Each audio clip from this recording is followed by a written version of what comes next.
Hello, I'm Richard Exley, the storyteller. Some years ago, I wrote a book entitled Encounters with Christ. I identified 12 persons who had an encounter with Jesus according to the gospel accounts. Then I researched them. I learned everything I could learn about them from Scripture, from history, and from tradition. And then I endeavored to write a first-person account. I wanted you, the reader, to feel what they felt, to see what they saw, to hear what they heard. Now, with your permission, I'll put my glasses on and read a chapter to you.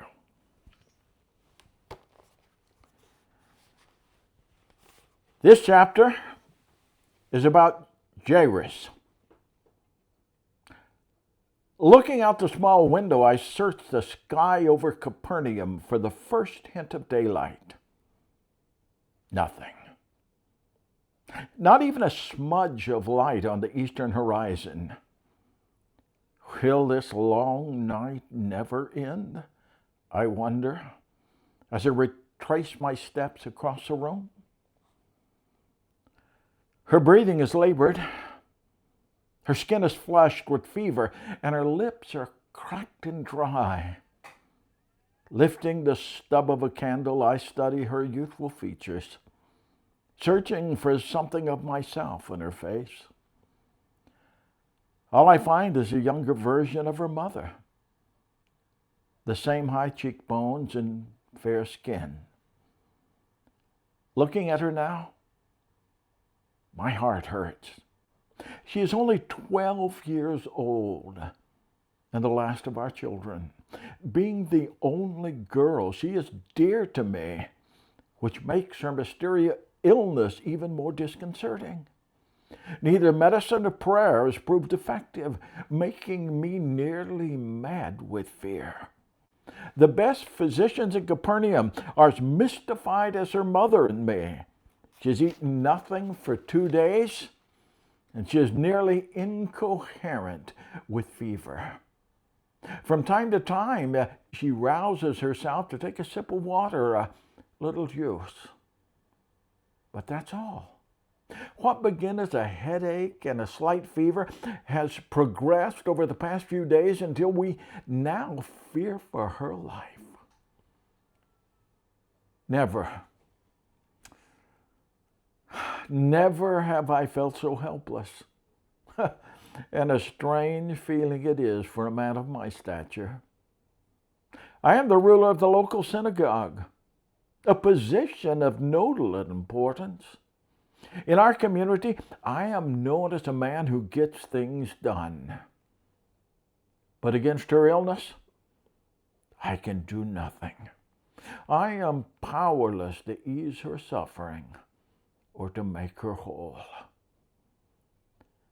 A painful groan escapes her cracked lips, and I move to comfort her. Gently, I cool her feverish brow with a damp cloth.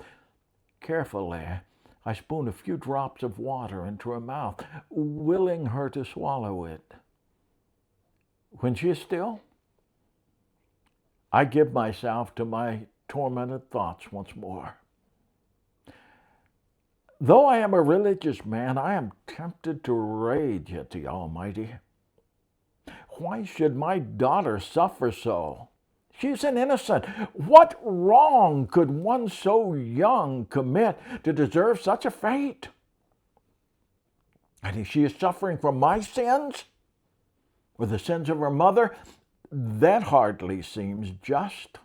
What kind of God would allow such a thing? Of course, I do not utter such thoughts lest I be guilty of blasphemy. The last thing I want to do is bring judgment upon my family. Retreating to the couch beneath the window on the far wall, I search for an answer, for a way to help this daughter of mine. Almost against my will, my thoughts turn to the teacher who's known as Jesus of Nazareth. It is said that he now resides in Capernaum, though I know not where. He is a controversial figure, to be sure. Many of the common people think that he is a prophet, but most of my colleagues think he is a fraud. I don't know what to think about him. Were it not for the predicament in which I now find myself, I'd probably dismiss him out of hand. Prophet or lunatic, it'd matter little to me. But with my daughter's life hanging in the balance, I find I am willing to consider almost any option. Maybe he can really heal the sick. Maybe he can heal my precious daughter, the light of my life. It's a risky path I'm considering. I cannot approach Jesus without risking the disapproval of my colleagues. They despise him and think by ignoring him he will go away. I am an influential man in the synagogue. Should I approach him? It will give credibility to his ministry. My actions will anger the teachers of the law. Of that I am sure. Yet if I don't seek his help, my daughter may very well die. Of what use would the goodwill of the religious leaders be if I do nothing and she is taken from me?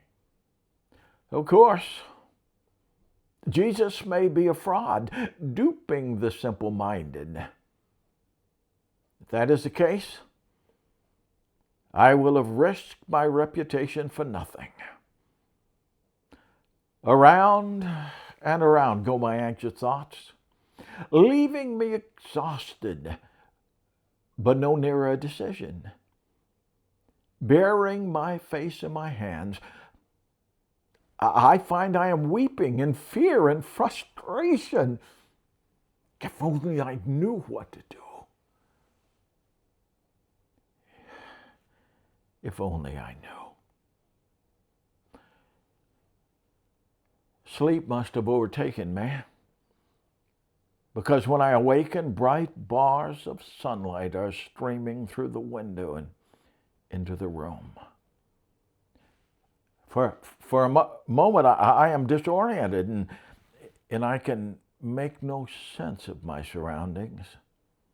With an effort, I will my sleep-drugged mind to function. Slowly, the room comes into focus, and I see my wife bending over our daughter. At first, her touch is gentle, her words soothing. But then she grows frantic. "Wake up! Wake up!" she says. Her shrill words jerk me fully awake, and I lunge across the room to stand beside her. Frantically, I survey the situation, noting that our daughter is breathing, though with a great effort. She is obviously unconscious and not responding to my wife's desperate attempts to arouse her. In an instant, I know what I must do. I must find Jesus. He is our only hope. I only pray I have not waited too long. Turning on my heel, I rush toward the door, calling over my shoulder to my wife as I exit the room. Once in the street, I pause, not sure where to look for him. Desperately, I try to recall any tidbit of information I may have heard that could offer some clue to his whereabouts. Maybe something one of the servants said, or a fragment of conversation overheard in the synagogue. Anything to point me in the right direction. Someone said a few of his closest followers were fishermen. At least I think I remember something to that effect. Brothers, I think. It's little enough to go on, but at least it gives me a place to start. Quickly, I head toward the waterfront. Maybe someone on the lake will know where I can find him. Turning a final corner, I see the lake sparkling in the morning light. More importantly, a large crowd is gathered. The excitement is palpable, and my heart leaps within me. Hurriedly, I force my way through the throng, too desperate to be polite. My daughter's life is at stake, and I must find Jesus. He is standing with his back to the lake. A small boat beats a few steps away. Though I have never seen him, I know it is he. There's nothing physically impressive about him, yet I find myself drawn to him. He has a certain magnetism, an inner energy, unlike anything I have ever experienced. Now that I have found him, I'm not sure how to approach him. Nervously, I search the crowd. As I feared, some of the more critical teachers of the law are here. They are huddled together, exhibiting a thinly veiled disdain. I'm well known to them, and I have little doubt that they will make much to do about my being here. Still, that is little concern to me now. At this moment, all I care about is my daughter's well-being.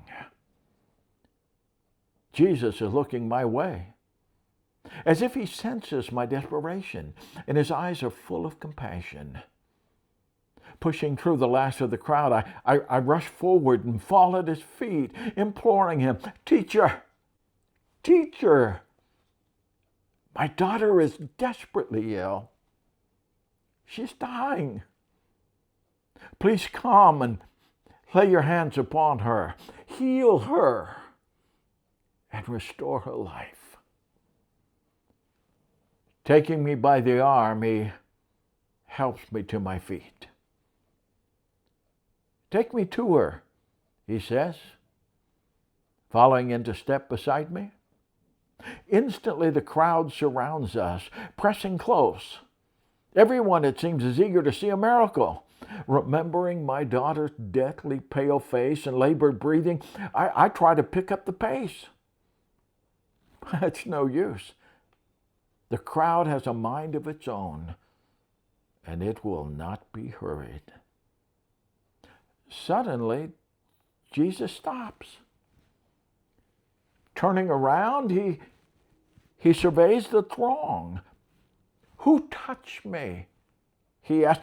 Who touched my clothes?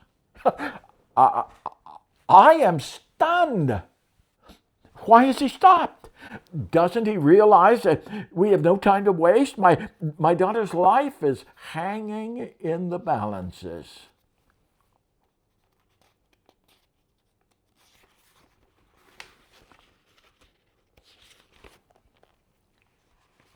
Glancing at him in disbelief, one of the disciples says, Lord, you are surrounded by people. The crowd is jostling you. What do you mean, who touched me? My sentiments exactly. Still searching the crowd, Jesus replies, this touch was different. I felt healing virtue go out of me. Though I am nearly beside myself, Jesus will not be hurried. I bite my tongue to keep from saying something I may regret, while tears of frustration momentarily blind me. In my mind's eye, All I can see is my wife bending over the nearly lifeless body of our beloved daughter. An audible murmur sweeps the crowd, and in spite of myself, I lift my eyes. As if by magic, the throng parts, and a woman, trembling with fear, falls at his feet. Kneeling, Jesus takes both her hands in his and looks her in the eye. "What is it?" he asked. I am the one who touched you," she says in a voice I have to strain to hear. I was desperate. I had nowhere else to turn. For 12 years I have been sick. I have no idea how many doctors I've seen. Too many, I can assure you. And not one of them has been able to help me. I'd lost all hope. But then I saw you, and something leaped within my heart. I just knew that if I could touch your clothes, I could be healed. Helping her to her feet, he says, "Daughter, your faith has healed you. Go in peace and be free from your suffering."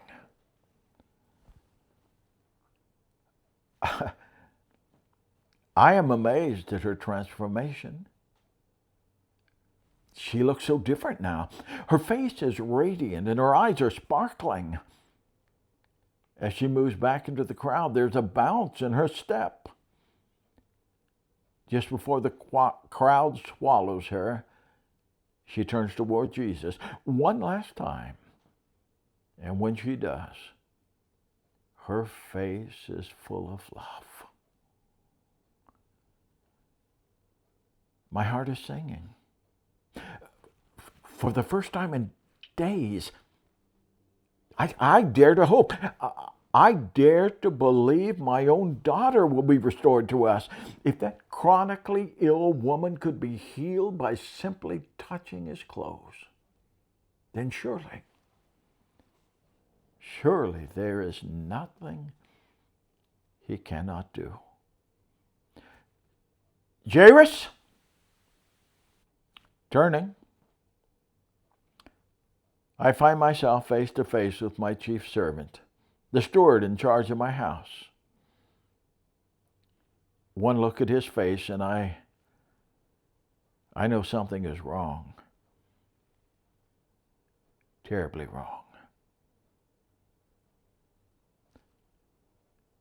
My daughter is dead. He doesn't have to tell me. I can see the tragic truth in his eyes. Don't bother the teacher anymore, he says. Let's go home. Your wife needs you. He takes my arm and numbly I turn to follow him. Suddenly, Jesus is beside me. His hand is on my arm. His face is full of compassion. And in his eyes there burns an intense light. Don't be afraid, he says. Just believe. I am too dazed to respond, and before I know it, we are approaching my home. Already the professional mourners have gathered, their mournful cry and the wail of their flutes a fitting dirge, for the light of my life is gone. Her young life snuffed out before it had hardly begun. Entering my home, Jesus raises his hand for silence. As a grief-stricken wails slowly subside, I moved to my wife's side. Burying her face in my shoulder, she sobbed softly, a sound so sad. I am sure she has suffered a wound from which she will never recover. Nor will I, for like her, I love my daughter more than life itself. Why all this commotion and wailing? Jesus asked, his resonant voice filling the wide room where we have gathered. The child is not dead. She is only sleeping. Instantly, derisive laughter echoes around the room. Someone calls out, "How can you say she is sleeping when you haven't seen her yet?" Another says, "She is dead. Dead." Of that, you may be sure. He nods toward his 3 followers, and they begin moving the mourners outside. When the room is empty, except for my wife and me and his 3 disciples, he motions for us to follow him. Stepping into the small room where our daughter's body is laid out, I nearly gag with grief. A horde of regrets wash over me. If only I'd sought his help sooner. If only I'd not been so proud, so stubborn. If only. I sense him looking at me. Though it is hard, I force myself to look him in the eye. My own sorrow is mirrored there, and I take what comfort I can from his compassion. Yet there is something else there too. A righteous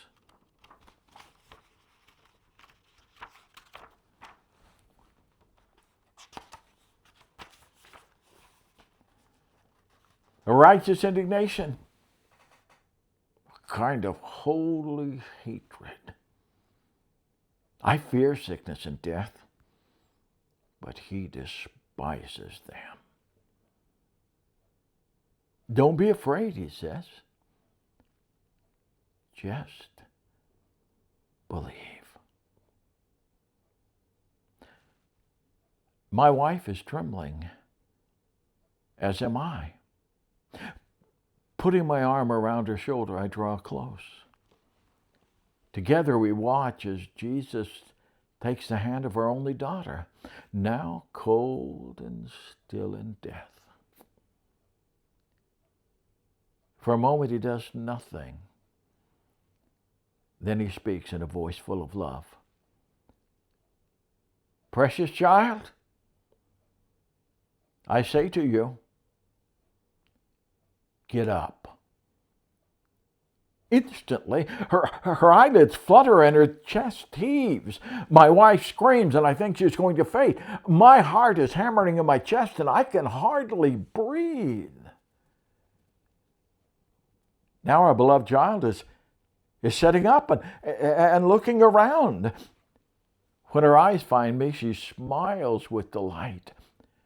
"Abba, Father," she cries, reaching for me. Jumping up from the bed, she flings herself into our arms. I am laughing and crying while her mother covers her face with kisses. "You're alive! You're alive!" my wife says in stunned disbelief, hardly able to believe what has happened. Holding her at arm's length, she looks at our daughter in amazement.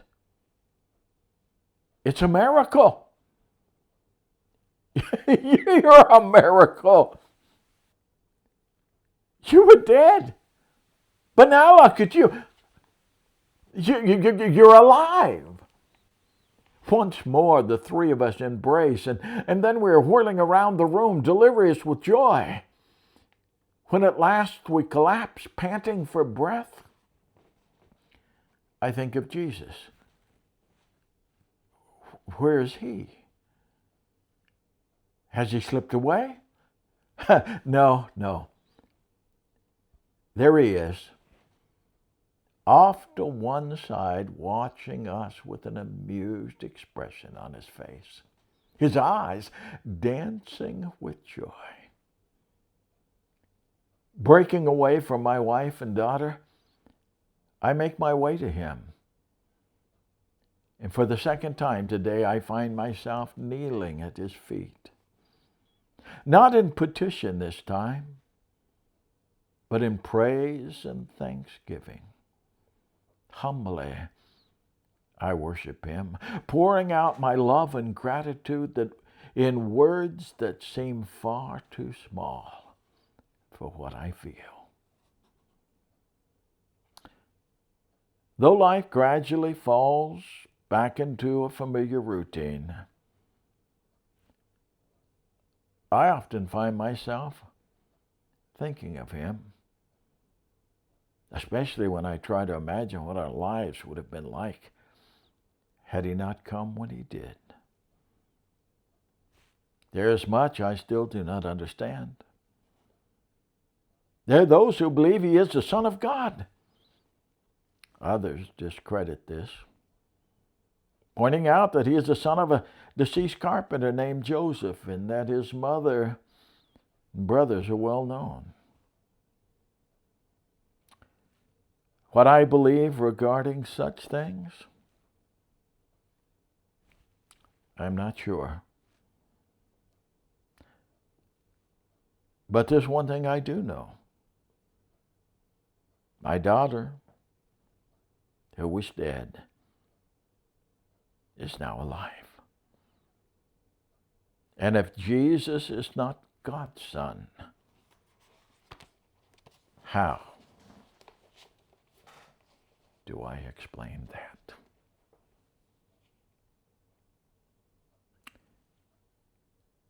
This is Richard Exley, the storyteller, saying goodbye and God bless you until next time.